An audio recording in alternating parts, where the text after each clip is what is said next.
This week on ANN, advocating for the end of a cultural practice that scars millions of young girls. Adventist churches serve as literacy centers in El Salvador. And remembering the first female seminary professor. These stories and more are coming up.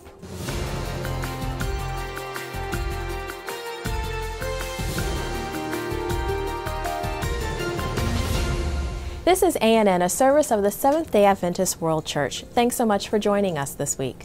First in the news, the Adventist Church is among faith groups and non-government organizations and other groups working to raise awareness of female genital mutilation, or FGM, on a day the international human rights community has set aside to advocate for zero tolerance toward the custom.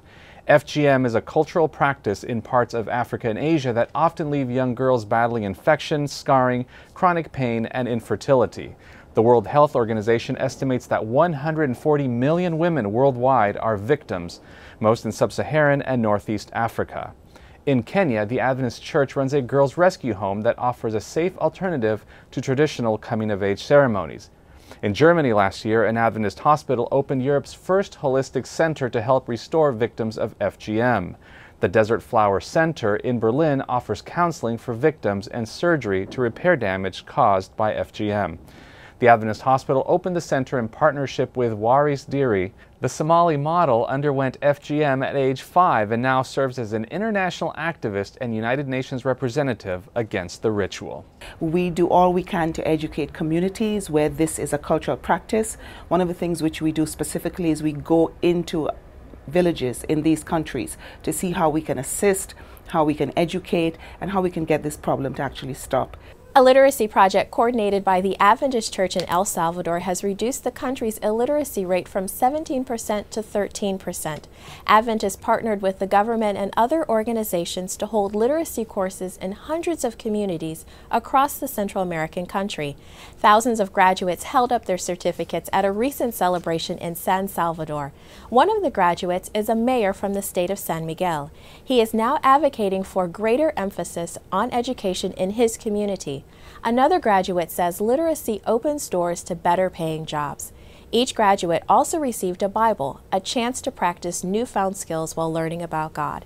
Church leaders in El Salvador say they want each of the country's 930 Adventist churches to begin serving as community literacy centers this year.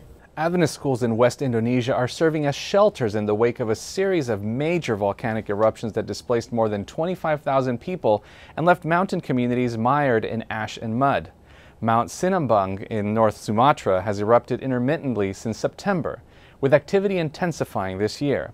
Local sources say lava has flowed continuously since mid-January.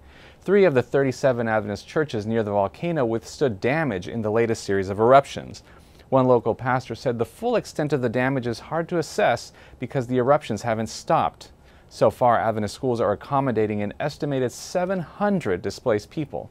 Church leaders say medicine, blankets, clothing, and clean water are all urgently needed. Adventist health experts in England are saying a balanced diet could have prevented the tragic death of a malnourished baby. The baby's parents pled guilty in a British court last month to charges of manslaughter. The couple had subjected the 5-month-old to a strict diet for what they said were religious reasons. Because the couple had former ties to the Adventist Church, the incident raised questions in the media over the appropriate understanding of Adventist dietary recommendations. Church health leaders say the family was not practicing the recommended Adventist diet and were likely swayed by outside influences. The church does not support extreme, unbalanced, or non-evidence-based diets. Students and colleagues of the first female professor at the Seventh-day Adventist Theological Seminary are remembering her legacy. Leona Running, who was an expert in biblical languages, died on January 22. She was 97 years old. Running held master's degrees in Greek and Hebrew and was the first woman to earn a doctorate in ancient Near Eastern studies. She taught biblical languages for nearly 6 decades at the seminary, first in Tacoma Park and later at its current location on the campus of Andrews University in the U.S. state of Michigan. Running retired at the age of 65 but continued to teach Egyptian and other languages in the seminary until 2002. Last March, hundreds of thousands of Adventist young people skipped church to be the sermon and a global demonstration of practical Christianity. They visited shut-ins, donated blood, and made breakfast for law enforcement officers. Others transformed their church into a shelter for abused women. Organizers say Global Youth Day was a historically unifying moment for Adventist young people worldwide. Earlier today, I sat down with Gilbert Kanji to find out what's planned for this year's event. Thank you for joining us, Gilbert. My pleasure. Now, the second annual Global Youth Day is planned for March 15th. What plans do you have this year? Well, bigger and better, meaning more people involved and us getting closer to our vision of engaging youth globally for service. I must tell you that already 2013 was a surprise. We had no idea what the outcome was going to be. But as it turned out, it became the single largest Adventist event in history. We had 4 million people engaged with our Facebook page, and this time is going bigger even still. We had 3 hours of live uplink. 2014 will see a 24-hour Hope channel and internet relay across the time zones of the world. Wow, that's amazing. As you mentioned, social media was an integral part of 2013. How are you planning to use social media this year? Yeah, we started our campaign already in January, an intensive Facebook campaign, and so far we have about 20,000 people who have liked our page. But next week we are releasing a special app that has been designed dedicated to Global Youth Day, and our web page dedicated to Global Youth Day will be up as well. So people will be able to interact with us there, post their pictures, their videos, and all this will be mobilized to make Global Youth Day even bigger than it was last year. Great. What does Global Youth Day say about the Adventist Church's priorities? Well, first of all, I am very grateful to administration because none of this comes without funding and finances. And the generosity and the openness of administration in making this possible says something about the church leadership in terms of prioritizing youth in its direction. Number two, it says something about when you give young people a chance, an opportunity to stand up and be counted, they will go beyond your expectation. And more importantly, I think it gets us closer to our dream. The dream is to recapture the sense of our young people belonging to a global movement, to a global army that we talk about. And Global Youth Day is one way in which we are achieving that, and I'm so grateful to God for that. Thank you, Gilbert, and all the best to you. Thank you so much. Coming up, a preview of the February issue of Adventist World. A child wondering where her next meal will come from. A woman without a home, forced to sleep in the street. A forgotten grandparent with no familiar face to brighten their day. A family unable to care for their everyday needs. People that we pass every day but have stopped seeing. It's a human problem. Today or 2,000 years ago, in Uganda or America, China or Brazil. Instead of passing by, what would happen if we, Seventh-day Adventist youth, stopped and helped? If each of us in our own corner of the world reached out to those in need and made a difference in being the hands and feet of Jesus.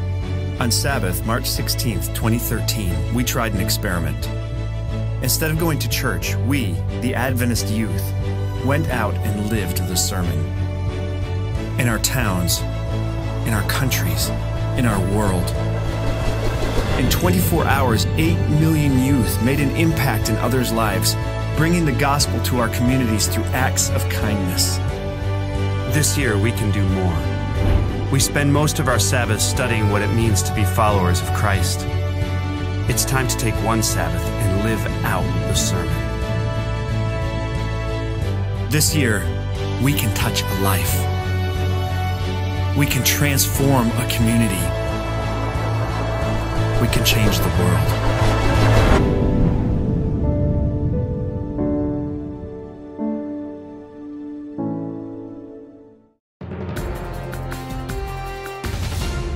Welcome back. Now let's turn to Steve Chavez for a look at this month's issue of Adventist World.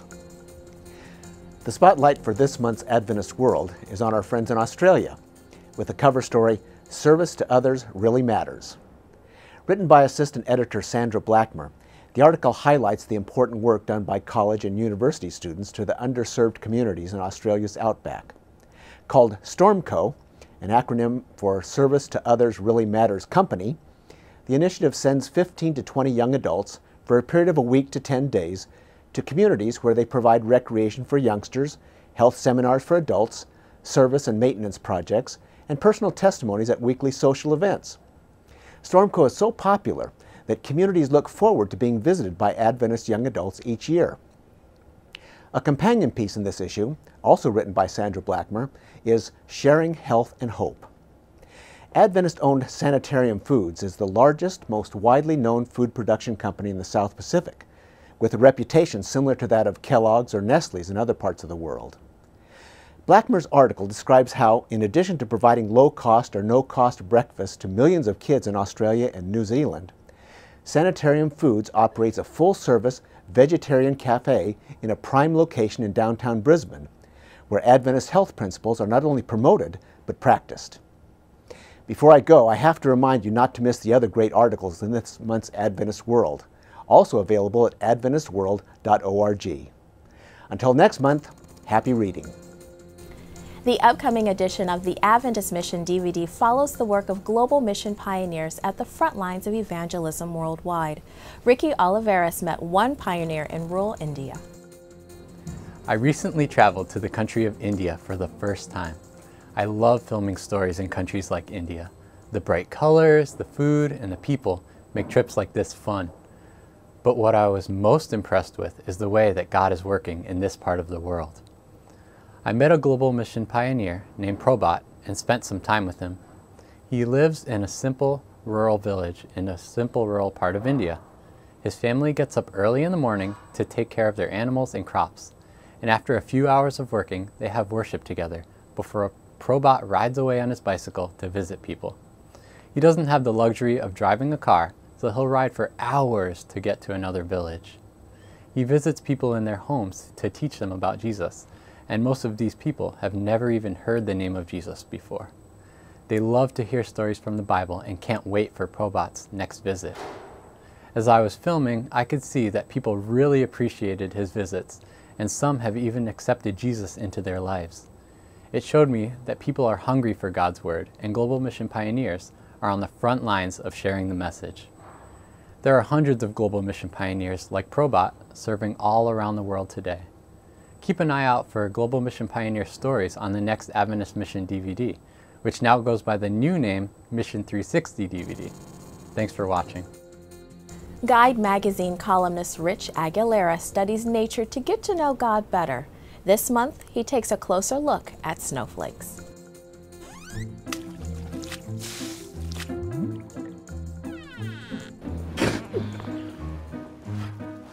Oh, hey, Rich Aguilera here.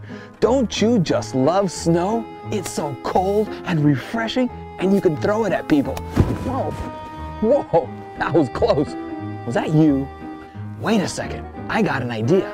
If we're gonna talk about snow, I know exactly where we need to go. Come on. Now we're talking. Skiing is the perfect place to talk about snow.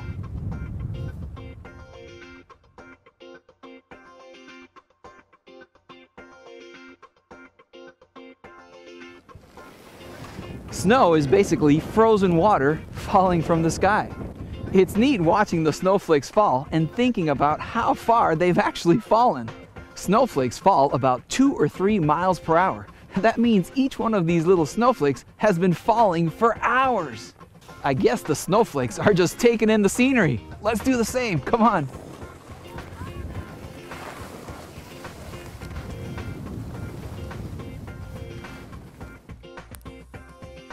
You know, most snowflakes, when you look at them close up, they have 6 sides. That means they are hexagons. And they crystallize into amazing designs too. I'm glad that somebody invented skiing because it's a great way to enjoy the snow God made. You want to get to know God better? Study His nature. See ya! Still ahead, how to protect your children from prescription drugs. We'll tell you how. But up next, the fossil record offers new clues on origins. Not long ago, I was traveling in New York City, and I saw a sign on the subway. It had all the numbers for the code and said, the law says, don't spit on the floor.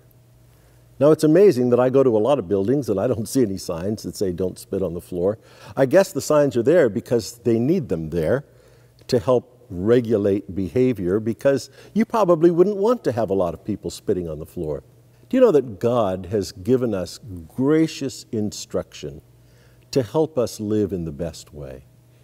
That instruction that comes in the Bible, in the Ten Commandments, in the life of Jesus, shows us the best way to live. But you know, God doesn't want us just to look at that instruction and say, oh, I guess I better do it because God said so. He wants us to recognize that that really is the best way to live, and He puts His Spirit in us so that we come to want to live the way that would be best for us. Now, would you rather live in a place where they have to put signs on the wall to say don't spit on the floor? Or would you rather live in a place where people just don't do that because they really don't want to? Wouldn't it be nice if we could live in a place where everyone accepted God's gracious instruction and lived the way that He knows is best for us?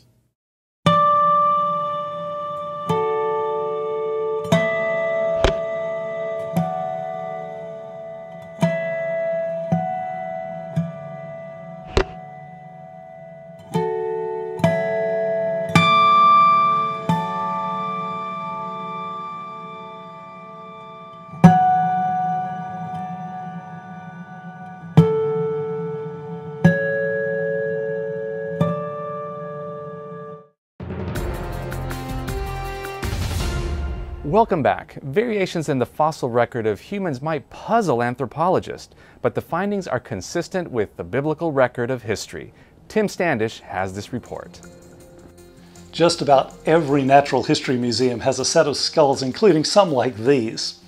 If you're a biology student like me, you may have had to memorize the names of the various species each skull represents: Homo neanderthalensis, Homo erectus, Homo habilis, and so on.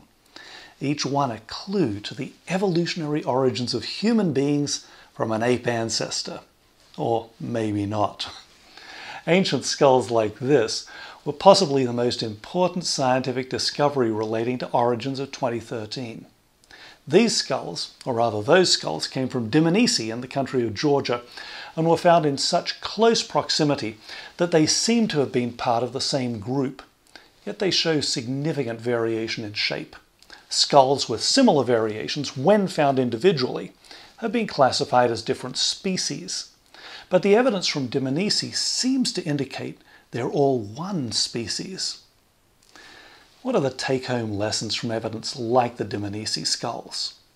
One is that the science of anthropology can be volatile, with single discoveries profoundly changing the way evidence is viewed.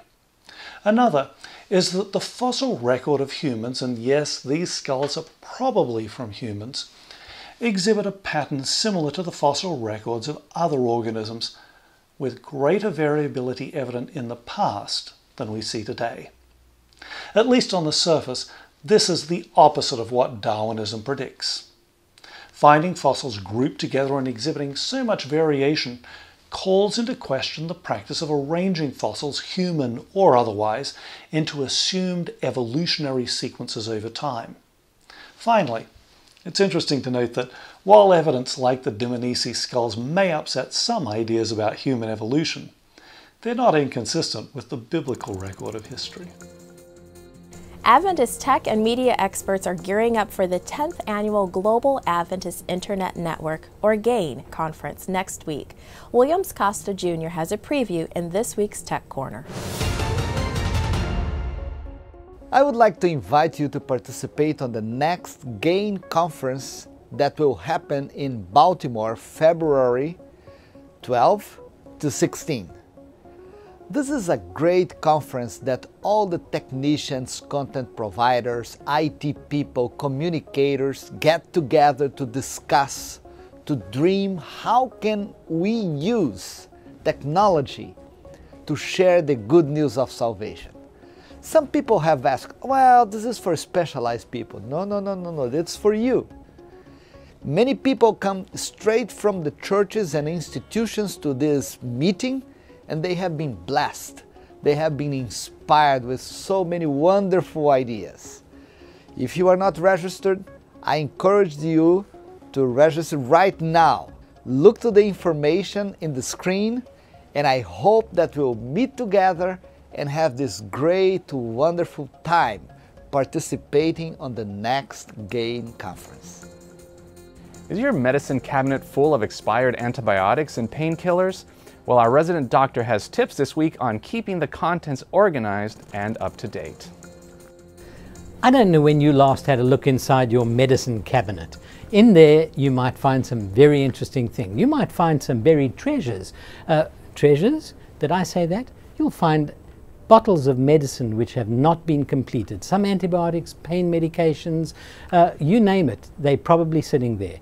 What you need to do is you need to get into that medicine cabinet. You need to look at the dates that are on those bottles and containers, see whether they are expired or not. And of course, there's another very important thing. If you get an antibiotic, for example, take the complete course of treatment. If you've got bottles of medication in your medicine cabinet that are old and expired, incompleted courses of antibiotics, throw them away. They become useless, they become dangerous, and in fact, if you have toddlers and children around, it's best to make sure that your medicine cabinet is out of reach, well closed, kept cool, kept up to date. Make sure that you don't have unnecessary poisons around your home. It's up to you as to how you manage your life, and it's very important to make sure that your medicine cabinet is a place where healing can possibly take place, but you never want it to be the source of poisoning and destruction. Go and check it for yourself. Do it now. 18 million Seventh-day Adventists are connected worldwide through faith and community. A new video illustrates how. We are people, and we love to get connected. We connect as families because of birth. We connect as friends because we click. And we connect as communities because we care. Seventh-day Adventists are people who connect in communities called congregations, which in turn connect to form conferences, who connect together to form unions, divisions, and the General Conference. Why do we connect? It starts with a connection to the Creator, who invites us on a spiritual journey. When we journey together, we can help each other along the way. This journey is a journey of a lifetime, and as we learn and grow, life becomes filled with meaning and purpose. Our greatest joy is in helping others along the way. Wherever you are on your journey, we believe that we have something to offer that can make your life more whole. So the next time you see a Seventh-day Adventist, remember, you're not looking at someone who stands alone. They are connected to a world church that has 18 million members, gathered in 13 divisions, comprised of 122 unions, formed by 600 conferences, serving in 140,000 congregations in 208 countries, who worship in 924 languages, and they all want to connect with you. Now let's turn to David Trim for a look at Adventist history. This week, diplomacy paves the way for an Adventist hospital in Libya. This week in Adventist history is one of important first arrivals and developments in mission work. On February 2, 1917, American missionary W.E. Baxter and his wife arrived in Caracas, Venezuela, where they found 10 faithful members won by literature evangelism. Baxter subsequently founded the first Seventh-day Adventist church in Venezuela in Caracas. Also on February 2, but 38 years later, in 1955, another American missionary, Dr. Roy S. Cornell, arrived in Benghazi in Libya, where he helped to make preparations for opening an Adventist hospital, the fruit of patient diplomatic efforts by Neil C. Wilson, then president of the Nile Union. In May 1956, Cornell opened the Benghazi Adventist Hospital, but he contracted polio in 1957, and that November, 1957, paralysis set in. Dr. Cornell had to be placed in an iron lung and was evacuated back to America in a U.S. military transport aircraft. On February 6, in 1916, the South American Union Conference was reorganized and became the South American Division. Two American missionaries, Oliver Montgomery and Will Williams, were elected president and secretary-treasurer, respectively. The headquarters was then in Buenos Aires, Argentina, but subsequently moved to Montevideo in Uruguay, and later to Brasilia, the capital of Brazil, where it is located today. That was This Week in Adventist History. Thanks for watching ANN. Please join us next week for more news from the headquarters of the Seventh-day Adventist Church. In the meantime, find us on Facebook. You can connect with other Adventists worldwide and find links to more stories, photos, and videos. Just visit Facebook/Adventist News. Our good news for this week comes from 2 Corinthians 4, verse 2. The passage says, "But we have renounced disgraceful, underhanded ways. We refuse to practice cunning or to tamper with God's word. But by the open statement of the truth, we would commend ourselves to everyone's conscience in the sight of God." That's our program for this week, and remember, you can always visit news.adventist.org for daily news and videos. Until next time, God bless. Take care.